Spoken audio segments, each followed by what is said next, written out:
Selamat pagi teman-teman semuanya. Bertemu lagi dengan saya Bang Lo untuk menyambung mengapa jadi penerapi sakit akibat santet ya. Nah, teman-teman semuanya, saya berbagi pengalaman di sini ya. Jadi sebelum itu saya berterima kasih atas dukungan kalian semuanya yang sudah membantu membesarkan channel ini. Tanpa dukungan kalian, channel ini teman-teman tidak akan ada apa-apanya ya. Tanpa dukungan kalian semuanya, dengan cara menekan tombol subscribe di pojok bawah video dan juga menekan notifikasi loncengnya, serta menekan like atau jempol, komentar, dan juga membantu men-share-nya. Terima kasih atas dukungan kalian semuanya. Dan saya Bang Lo mengucapkan juga salam logika, salam logika. Kenapa saya mengatakan salam logika? Karena saya berusaha untuk membuat terapi saya sesuai dengan logika, bukan mendongeng ya. Bukan mendongeng cara menerapi orang, tetapi dengan logika.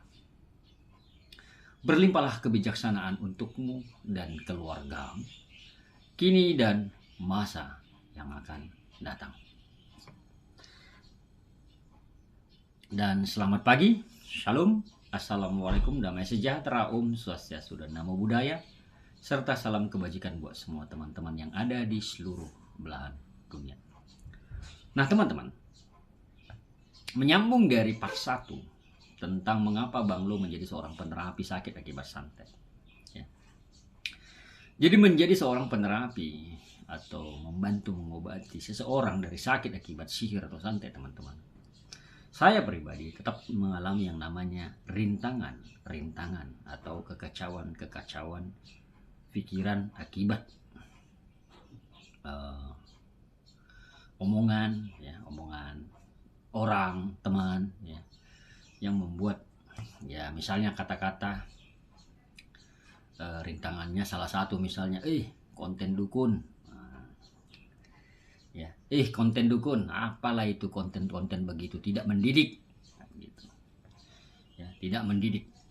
Tetapi teman-teman semuanya, dari awal saya sudah ada misi, visi dan misi ya. Visi saya menyehatkan orang banyak di luar sana sakit akibat gangguan sihir atau bangsa jin atau roh jahat ataupun santet atau ilmu pelet ataupun akibat mau penumbalan ya.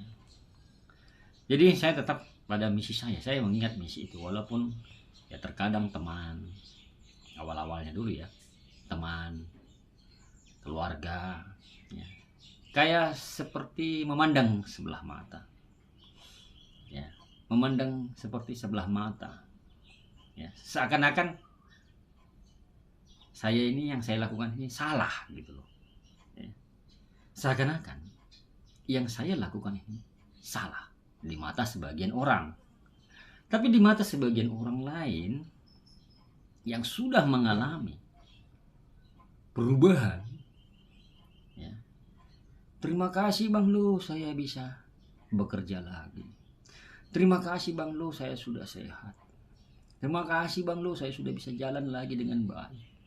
Terima kasih Bang Lo, saya sudah bisa tidur dengan nyenyak. Terima kasih Bang Lo, saya sudah bisa makan Bang Lo, nggak sangkut lagi di leherku akibat gangguan jin atau santet.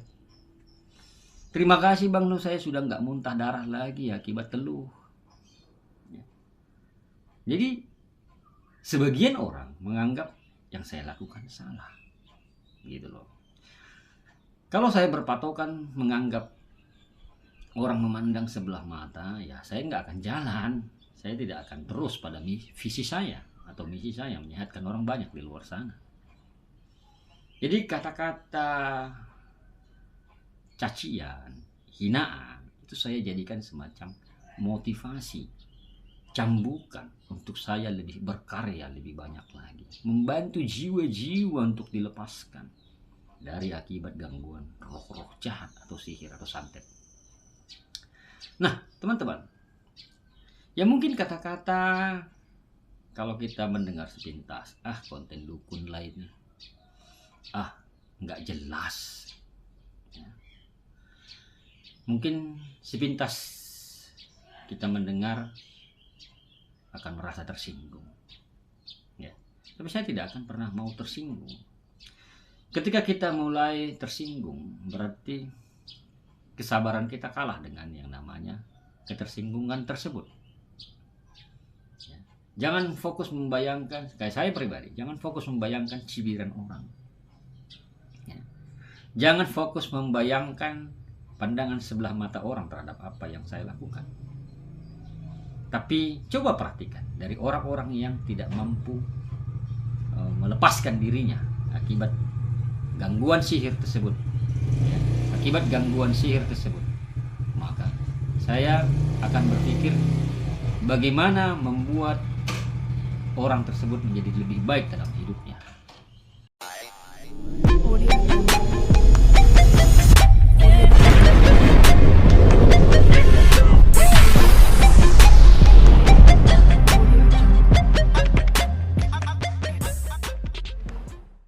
Nah, teman-teman semuanya, dari pengalaman menerapi orang, jadi saya mengambillah kesimpulan. Ada yang mudah sehat dan ada yang agak sulit sehat. Yang mudah sehat ini ya mungkin sebentar sudah sembuh, kan begitu. Itu karena lawannya tidak bisa akses ke tempat tinggalnya. Ya. Nah, bagi yang sulit sehat, lawannya mudah akses ke dalam rumahnya atau ke tempat tinggalnya atau ke hidupnya.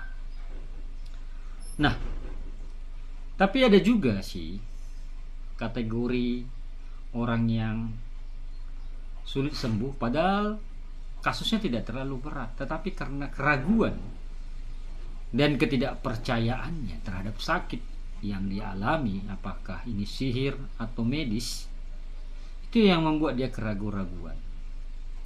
Padahal teman-teman, sakit sihir ini adalah mudahnya menganalisanya bagi yang sudah terkena sihir. Artinya begini, coba bertanya sama diri, apakah ini diriku atau bukan? Ketika kau ragu itu dirimu atau bukan, maka disitulah kau baru sadar bahwa kau sakit akibat sihir kalau itu bukan dirimu. Ya. Jadi orang yang terkena sihir ini teman-teman, pikirannya itu menjadi dua. Ya. Pikirannya menjadi dua. Ya. Pikiran berontak, emosi tidak jelas, dan satu lagi pikiran yang sebaliknya, yang bukan seperti itu.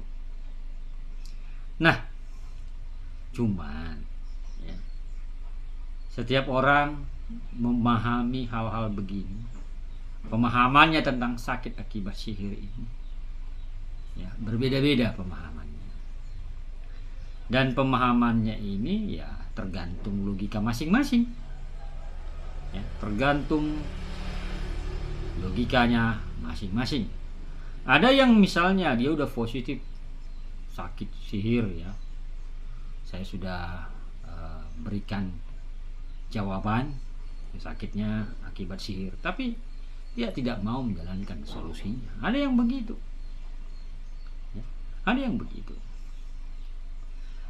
Ada yang tipe orang yang ketika diberikan solusi langsung cepat dia ya, langsung cepat untuk melakukan solusi yang diberikan.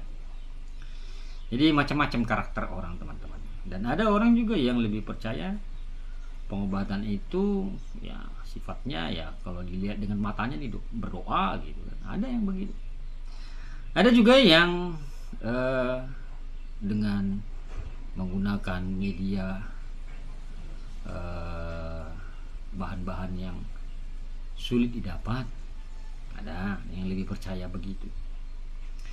Ada juga menggunakan bahan-bahan yang sifatnya alami, dari alam. Jadi karakter orang memahami tentang pengobatan begini berbeda-beda. Nah, teman-teman semuanya, jadi berjalanlah seiring waktu, ya, berjalan seiring waktu. Saya mempelajari kasus-kasus orang, ya, kasus-kasus orang. Saya ambil kesimpulan bahwa sakit akibat santet ini adalah sakit penyakit hati. Jadi orang yang mengirim santet ini adalah orang yang berpenyakit hati. Ya, artinya senang melihat orang susah. Susah dia melihat orang senang. Nah, begitu. Jadi penyakit hati lainnya semua. Ya, penyakit hati. Jadi hati-hati dengan hatimu.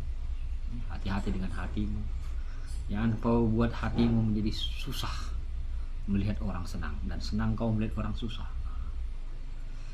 Jadi teman-teman, rintangan demi rintangan di dalam melakukan penerapian kepada orang yang sakit akibat sihir itu saya lewati, saya jalani, ya, dengan fokus pada visi dan misinya, menyehatkan orang banyak di luar sana dari sakit akibat gangguan sihir. Mau orang percaya maupun tidak percaya, ya masa bodoh. Toh nggak disuruh percaya, ya, masa bodoh. Tapi bagi orang yang sudah sakit, pasti dia akan fokus untuk yang namanya perobatannya. Yang namanya perobatannya. Apalagi kalau dia sudah mimpi-mimpi buruk, ya, apalagi kalau dia sudah mengalami yang namanya mimpi-mimpi buruk, nggak bisa tidur, itu dia akan fokus mencari obatnya. Nah, jadi konten yang saya lakukan, ya, sebagai kreator untuk menerapi orang-orang sakit akibat sihir atau santet di luar sana. Terlebih juga orang-orang yang kesurupan itu, teman-teman. Orang-orang yang kesurupan ini kan rentan di dalam tubuhnya atau rumahnya itu, rentan dimasuki. Banyak pintu itu terbuka lebar, makanya gampang orang kesurupan, ya. Jadi kalau orang yang kesurupan itulah pintunya terbuka lebar-lebar di dalam dirinya atau rumahnya. Rumah rohmu itu pintunya terbuka lebar-lebar. Jadi gampang orang kesurupan. Tapi tidak semua orang bisa kesurupan. Nah, kalau orang yang suka kesurupan inilah perlu dilatih. Sering-sering tarik nafas. Jadi sering-sering tarik nafas, olah nafas, biar kau jangan gampang kesurupan, dan biasakan fokus. Jadi sama juga dengan santet. Santet itu setelah saya pelajari, teman-teman, adalah ketahanan nafas, ya. Jadi kita berlomba-lomba, ya. Nafas siapa yang panjang? Bukan nyawa, ya. Bukan nyawa yang saya maksud sini. Adalah nafas siapa yang panjang di dalam menjalani perobatannya dan juga menjalani pelepasan.